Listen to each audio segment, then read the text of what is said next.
Hello students, today I shall be explaining you the chapter The Constitution of India.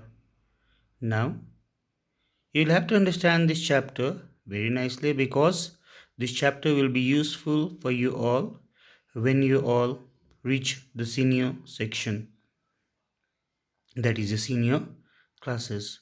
Now, before we start, we should first be knowing the meaning of the word constitution. A constitution is a set of rules and regulations according to which a country or a state is governed. The constitution is a legal document and it is the supreme law of the land. Simple meaning of it is no one in India can go against the Constitution of India. If anyone tries to violate any of the provisions given in the Constitution, he or she shall be punished by the court of law. Now, students, the Constitution, we should also be knowing that the Constitution defines and determines the working of the three organs of the government, that is, the legislative branch, the executive branch, and the judiciary branch. Now, when it gives power to the three organs of the government, it also puts certain limits so that these organs do not work in an arbitrary way. We'll also have to understand that this Constitution of India contains different types of features in it. The Constitution of India contains the fundamental duties and the fundamental rights for the citizens of India. The Constitution of India also talks about or incorporates the directive principles of state policy, which aims to create a welfare state.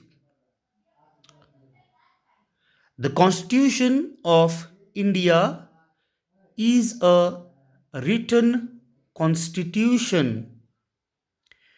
It is the lengthiest constitution of the world and has 448 articles.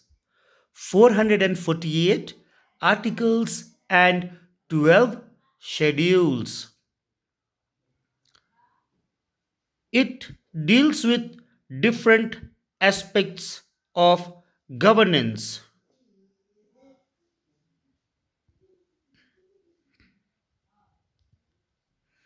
The Constitution of India is partly rigid and partly flexible in nature.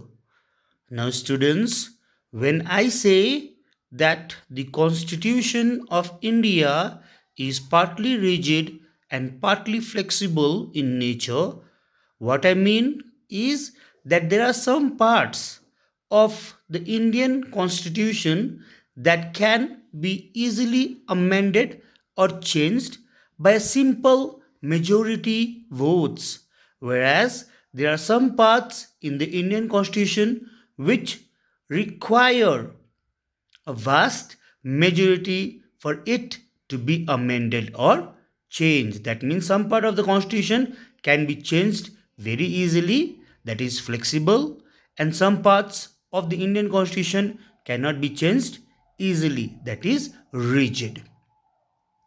Now, students, we need to understand the Constituent Assembly that was responsible for the formation of the Indian Constitution. The cabinet mission came to India in 19 1946. Now, this cabinet mission came to India with three British personals, namely Sir Patrick Lawrence, A.V. Alexander, and Sir Stafford Cripps. That means these three persons were basically representing Britain, and they had come to India in 1946 with the cabinet mission plan. Now, one of the most important thing that this cabinet mission included was India would be having its own members in the Constituent Assembly that shall be responsible for the formation of the Indian Constitution. That means, to be very simple, the cabinet mission in it had a proposal for the formation of the Constituent Assembly that would be responsible for the formation of the Constitution. Now, students, if anyone asks you, what do you mean by Constituent Assembly? You can simply tell, Constituent Assembly is a body or a platform that is responsible for the formation of the Constitution. Now, there were different leaders belonging to different sections or different communities, and they were part of the Constituent Assembly. Okay, this is the reason why the Constituent Assembly is called as Mini India. The Constituent Assembly is called Mini India because it had in it people belonging to different communities. That means people belonging to different communities were part of the Constituent Assembly. As for example, the Anglo-Indians, they were represented by Mr. Frank Anthony and Mr. S.H. Prater. The Indian Christians, they were represented by Dr. H.C. Mukherjee and Joseph D'Souza. The Parsis, they were represented by Dr. H.P. Modi. The Sikhs, they were represented by Sardar Hukum Singh and Ujjwal Singh. It is for this we say that the Constituent Assembly was a mini India, a truly national in character. Now, the Constituent Assembly also included women members such as Mrs. Sarojini Naidu, Rajkumari Amrita Kaur, Vijay Lakshmi Pandit, and male members. Male members, I have already given you the name, but we can add other names also. Dr. B.R. Ambedkar, Dr. Rajendra Prasad, Frank Anthony, Jawaharlal Nehru, and different other persons.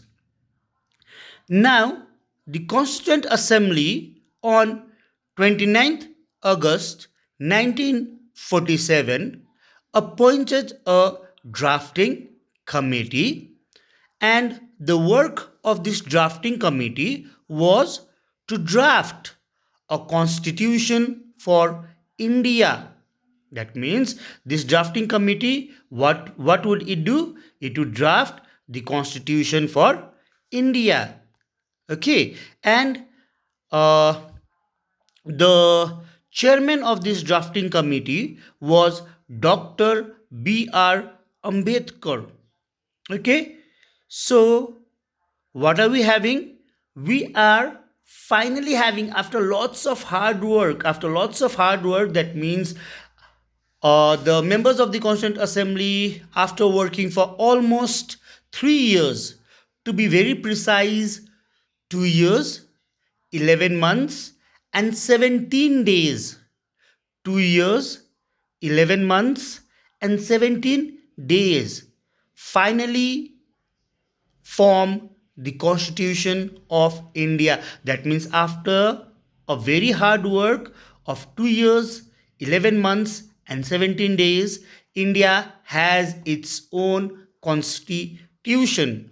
Now, students, you'll have to understand one very important thing, that the Constitution of India was enacted and adopted on 26th November 1949, and it came into force on 26th January 1950.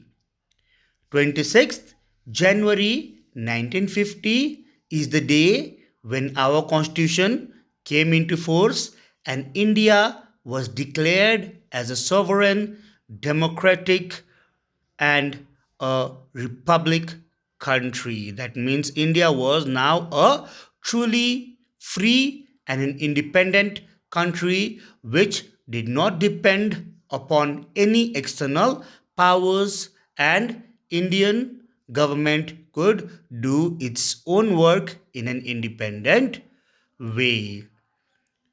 Thank you, students. Stay safe, stay at home, and remember, in the next class, we shall be continuing with the same chapter, that is the Constitution of India, and I shall be telling you few things about the preamble and some of the objectives related to it.